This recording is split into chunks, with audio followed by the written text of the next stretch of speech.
ಸಾಕಷ್ಟು ಜನಕ್ಕೆ ಭಯ ಇರುತ್ತೆ, ದೇವಸ್ಥಾನದ ಹತ್ರದಲ್ಲಿ ಮನೆ ಕಟ್ತಾ ಇದೀವಿ ಅಥವಾ ಮನೆ ತಗೋಬೋದಾ, ದೇವಸ್ಥಾನದ ನೆರಳು ನಮ್ಮ ಮನೆಯ ಮೇಲೆ ಬಿದ್ದಾಗ ನಮ್ಗೆ ಏನಾದ್ರು ಪ್ರಾಬ್ಲಮ್ ಆಗುತ್ತೆ ಅಂತ ಹೇಳಿ ಸಾಕಷ್ಟು ಜನ ಹೇಳಿರೋದನ್ನ ನಾವು ಕೇಳಿರ್ಬೋದು.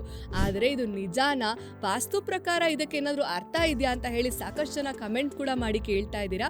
ಇದಕ್ಕೆ ಉತ್ತರ ಏನಪ್ಪಾ ಅಂದ್ರೆ, ದೇವಸ್ಥಾನದ ನೆರಳು ಅಂತ ಬಂದಾಗ ಅದು ಯಾವ ಡೈರೆಕ್ಷನ್ ಇಂದ ಬರ್ತಾ ಇದೆ, ಯಾವ ದೇವರ ದೇವಸ್ಥಾನ ಅನ್ನೋದು ಇಂಪಾರ್ಟೆಂಟ್ ಆಗುತ್ತೆ. ಈಗ ಹಿಂದಿನ ಕಾಲದಲ್ಲಿ ಏನಾಗ್ತಿತ್ತು, ಕೆಲವೊಂದು ದೇವಸ್ಥಾನಗಳಲ್ಲಿ ಬಲಿಯನ್ನ ಕೊಡ್ತಾ ಇದ್ರಲ್ವಾ, ಈಗಲೂ ಕೂಡ ಕೆಲವು ದೇವಸ್ಥಾನಗಳಲ್ಲಿ ಆ ಪ್ರತೀತಿ ಕಂಟಿನ್ಯೂ ಆಗ್ತಾ ಇದೆ. ಯಾವ ದೇವಸ್ಥಾನದಲ್ಲಿ ಬಲಿ ಕೊಡುವಂತದ್ದು ಇರುತ್ತೆ ಅಂದ್ರೆ ಪ್ರಾಣಿಗಳ ಬಲಿ ಆಗತ್ತೆ, ಅಲ್ಲಿ ಆ ಪ್ರಾಣಿಗಳ ಆತ್ಮಗಳು ಸುತ್ತಮುತ್ತ ಓಡಾಡ್ತಾ ಇರುತ್ತೆ. ಹಾಗಾಗಿ ಅದರ ಪವರ್ ಎಷ್ಟಿರುತ್ತೆ ಅಂದ್ರೆ 30 ಫೀಟಿನ ದೂರ ಅಂತ ಹೇಳುವಂಥದ್ದು. ಹಾಗಾಗಿ ಆ ದೇವಸ್ಥಾನದಿಂದ 30 ಫೀಟ್ ಅಗಲ ಯಾವುದೇ ಮನೆಯನ್ನ ಕಟ್ಟಬಾರ್ದು. ಅಲ್ಲಿ ಮನೆಯನ್ನ ಕಟ್ಟಿದಾಗ ಪ್ರೇತ ಬಾಧೆ ಆಗತ್ತೆ, ಬೇರೆ ರೀತಿಯಲ್ಲಿ ಆರೋಗ್ಯ ಸಮಸ್ಯೆಗಳಾಗತ್ತೆ, ಮೈಂಡ್ಗೆ ಎಫೆಕ್ಟ್ ಆಗುತ್ತೆ ಅಂತ ಹೇಳಿ ಸುತ್ತಮುತ್ತ ಮನೆಯನ್ನ ಕಟ್ಟಬಾರ್ದು ಅಂತ ಹೇಳ್ತಾ ಇದ್ದಿದ್ದು.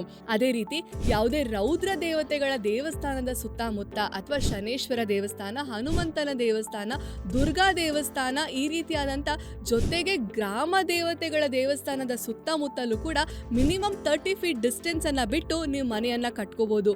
ಮೇನ್ ಆಗಿ ಇಂಪಾರ್ಟೆಂಟ್ ಏನಂದ್ರೆ, ಆ ಗೋಪುರದ ನೆರಳು ಕೂಡ ನಿಮ್ಮ ಮನೆಯ ಮೇಲೆ ಬೀಳ್ಬಾರ್ದು ಅಂತ ಹೇಳೋದಕ್ಕೆ ಏನಂದ್ರೆ, ಅಲ್ಲಿರುವಂತ ಎನರ್ಜಿ, ದೇವಸ್ಥಾನ ಅಂದ್ರೆ ಅದೊಂದು ಎನರ್ಜಿ ಪಾಯಿಂಟ್, ಶಕ್ತಿ ಪೀಠ. ಅಲ್ಲಿರುವಂತ ಎನರ್ಜಿಯನ್ನ ನಾವು ಸಾಧಾರಣ ಮನುಷ್ಯರು ಸದಾ ತಡೆಯೋದಕ್ಕೆ ಆಗೋದಿಲ್ಲ. ನಮ್ಮಲ್ಲಿ ಈಗ ಹೆಣ್ಮಕ್ಳು ಇರ್ತಾರೆ, ಮನೆಯಲ್ಲಿ ಋತುಕಾಲದ ಸಮಯ ಇರುತ್ತೆ, ಬೇರೆ ಬೇರೆ ರೀತಿಯಲ್ಲಿ ಆರೋಗ್ಯದ ಸಮಸ್ಯೆಗಳು ನಮ್ಗೆ ಆಗ್ತಾ ಇರ್ಬೋದು, ಮನೆಯಲ್ಲಿ ಬೇರೆ ತರದ ಪೇಷಂಟ್ಸ್ ಇರ್ಬೋದು, ಬೇರೆ ಬೇರೆ ಮೆಂಟಾಲಿಟಿ ಅವ್ರು ಇರ್ಬೋದು.